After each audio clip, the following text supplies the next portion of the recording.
টপে দেওয়া, তারপর যদি ফাঁকা জায়গায় দেওয়া হয়তো এই গাছটা কিন্তু আরো মাল হয়তো প্রচুর ফল আসতো। এই যে এখান থেকে একটু দেখাই, এটা ভেঙে গিয়েছে, এই যে একটা ডাল কিন্তু এখানে কিন্তু ভেঙে গিয়েছে।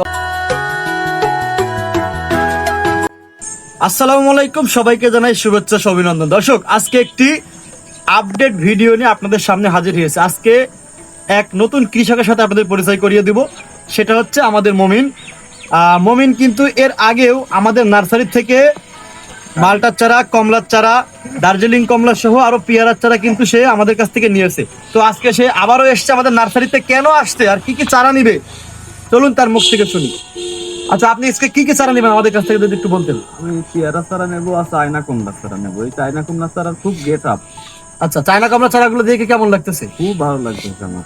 আপনি তো গত বছর আমাদের কাছ থেকে চায়না কমলা চারা নিয়েছিলেন, সেগুলো কি ফল আসছে? জি, এবারে ভরপুর ফল। যাক আলহামদুলিল্লাহ। এই বছরে আপনি নতুন করে কত বিঘা চায়না কমলা চারা রোপণ করবেন? 2 বিঘা। বছরে চায়না কমলা চারা 2 বিঘাতে কত পিস রোপণ করবেন? ওই 240 পিস। অর্থাৎ আপনি 8 হাত পর পর দিবেন। অর্থাৎ দর্শক, আমাদের এখানে 33 শতকে 1 বিঘা, 33 শতকে 1 বিঘা সেহেতু আমরা 8 হাত পর পরই ম্যাক্সিমাম মালটা বা কমলা চারা রোপণ করি। সেহেতু কিন্তু 1 বিঘাতে আপনার 1 বিঘাতে 120 পিস চারা রোপণ করা যায়। সেহেতু সে 2 বিঘা রোপণ করবে, 240 পিস চারা রোপণ করবে। আচ্ছা, আপনি কি চায়না কমলার মাঝে মাঝে সাথী ফসল হিসেবে পেয়ারা চারা দিবেন? হ্যাঁ, পেয়ারা চারা দেবো, যে ভোগ দিয়ে জায়গা মেলা পড়ে থাকবে, ফেলে না রেখে। জি, 2 বছরে যদি ফল চলে আসে আমার, যাতে জমির টাকাটা উঠে চলে আসলো, আর এই লেবুটা ফ্রি হয়ে যাবে।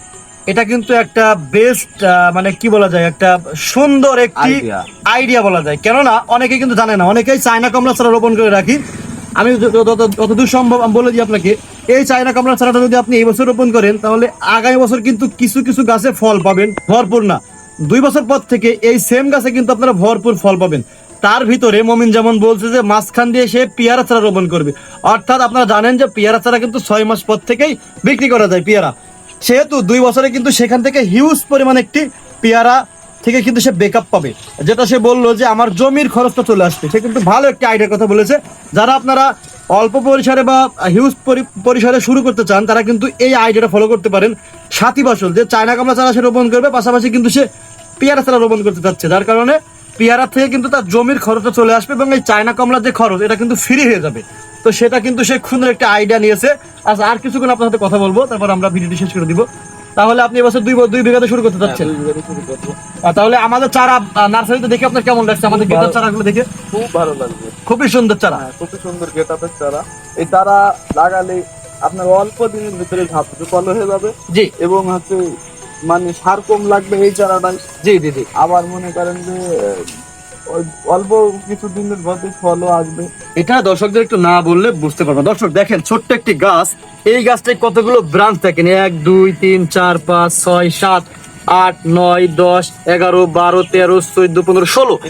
ছোট্ট একটি চারাই 16 পিস ডাল, শাখা প্রশাখা আছে। অর্থাৎ এই চারাটা যখন আপনি মাটিতে রোপণ করবেন, তখন কিন্তু এই শাখা প্রশাখাগুলো কিন্তু আরো হিউজ পরিমাণে কিন্তু মোটা হবে, বড় হবে, গাছটা ঝোপালো হবে এবং খুব দ্রুত কিন্তু ফল নেবে, যেটা কিন্তু মমিন দেখেছে। এবং পেয়ারা চারা নিচ্ছে মমিন আমাদের কাছ থেকে।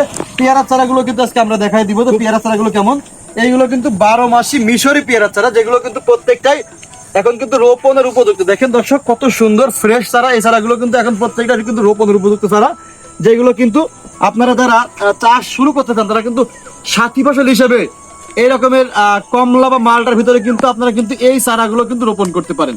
তো মমিন আমাদেরকে আজকে অনেক সময় দিল। দর্শকদের সম্পর্কে যদি আপনি কিছু বলতেন, যে দর্শকরা এই চাষগুলো করতে পারবে কিনা? অবশ্যই সবাই পারবে। এই মনে করেন কমলা চাষ, পেয়ারা চাষ সবাই করতে পারে। আমাদের পাশে একটা গাছ রয়েছে মমিন, যদি একটু আমরা দেখাই, যে এটা কিন্তু দার্জিলিং কমলার চারা। এটা কিন্তু টপে দেওয়া, তারপর যদি ফাঁকা জায়গায় দেওয়া হয়তো এই গাছটা কিন্তু আরো মাল হয়তো প্রচুর ফল আসতো। এই যে এখান থেকে একটু দেখাই, এটা ভেঙে গিয়েছে, এই যে একটা ডাল কিন্তু এখানে কিন্তু ভেঙে গিয়েছে। অর্থাৎ ফল উঠছে না। এই 3টা কমলায় কিছু না হলেও প্রায় 800 গ্রাম প্লাস হবে। আপনার কেজি ধরবে, কেজি না হলেও 800 গ্রাম হবে, কারণ এই ডালটা কিন্তু ভেঙে গেছে। অর্থাৎ এই গাছটা টবে না দিয়ে যদি মাটিতে থাকতো, তাহলে কিন্তু এই ফলটা আরো দ্বিগুণ আসতো। একটা গাছে মাল আসতো। এবং বর্তমানে আমাদের কিন্তু চুয়াডাঙ্গা জেলা, দর্শক আমি বলে রাখি, বর্তমানে আমাদের এখানে কমলার রেট 110 টাকা 20 টাকা, এবং যেটা একটু বি ক্যাটাগরির কমলা, সেটা কিন্তু 100 টাকা 90 টাকা এরকম কিন্তু যাচ্ছে। আপনারা বাংলাদেশে কোন কোন জেলা থেকে ভিডিও দেখছেন আপনাদের জেলায় কত মালটা কমলার কত টাকা রেট এটা জানাবেন।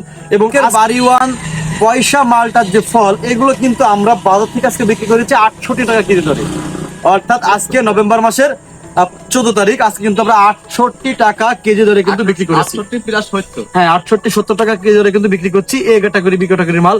তো আজকে আমরা কিন্তু একটা নতুন কৃষকের সাথে আপনাদের পরিচয় করে দিলাম, যে কিন্তু ইতিপূর্বে আমাদের কাছ থেকে চারা নিয়েছেন এবং আজকে নতুন করে আবারও আসছে আমাদের কাছে চারা নেওয়ার জন্য। তো দর্শক আপনাদেরকে বলবো, যারা আপনারা বাগান করতে চান তারা কিন্তু আপনারা জেনে শুনে বুঝে বাগানগুলো করতে পারবেন এবং প্রত্যেকটা আপডেট ভিডিও কিন্তু আমাদের চ্যানেলে পেয়ে যাবেন। বিস্তারিত যদি কোনো কিছু জানার থাকে অবশ্যই আমাদের সাথে যোগাযোগ করতে পারেন, আমাদের নাম্বারটাও থাকবে, নাম্বারে যোগাযোগ করে সরাসরি আপনারা বিস্তারিত জানতে পারবেন। এবং সরাসরি যদি ভিজিট করতে চান আমাদের বাগান বা নার্সারি, আমাদের ডেসক্রিপশন বক্সে আমাদের ফুল ঠিকানা দেওয়া থাকবে, আপনারা কিন্তু সরাসরি এসে আমাদের যোগাযোগ করে চারা নিতে পারবেন। যদি বাগান নাও করেন আসবেন, ভালো লাগবে, একটা ফল ছিঁড়ে খেয়ে যাবেন। তো আজকে ভিডিওটি অনেক বড় হয়ে গেছে, বেশি বড় করবো না, একটা কথাই বলবো, সবাই ভালো থাকবেন, আমাদের চ্যানেলের সঙ্গে থাকবেন। কৃষি সম্পর্কে যদি কিছু জানতে হয় তাহলে অবশ্যই আমাদের চ্যানেলটি সাবস্ক্রাইব করে রাখবেন, কারণ আমরা কিন্তু প্রতিনিয়ত আপডেট কিছু ভিডিও কিন্তু আমাদের চ্যানেলে আপলোড করে থাকি। তো সব ভালো থাকবেন, দেখা হবে পরবর্তী ভিডিওতে। পরবর্তী ভিডিও দেখার আমন্ত্রণ রইল। আসসালামু আলাইকুম।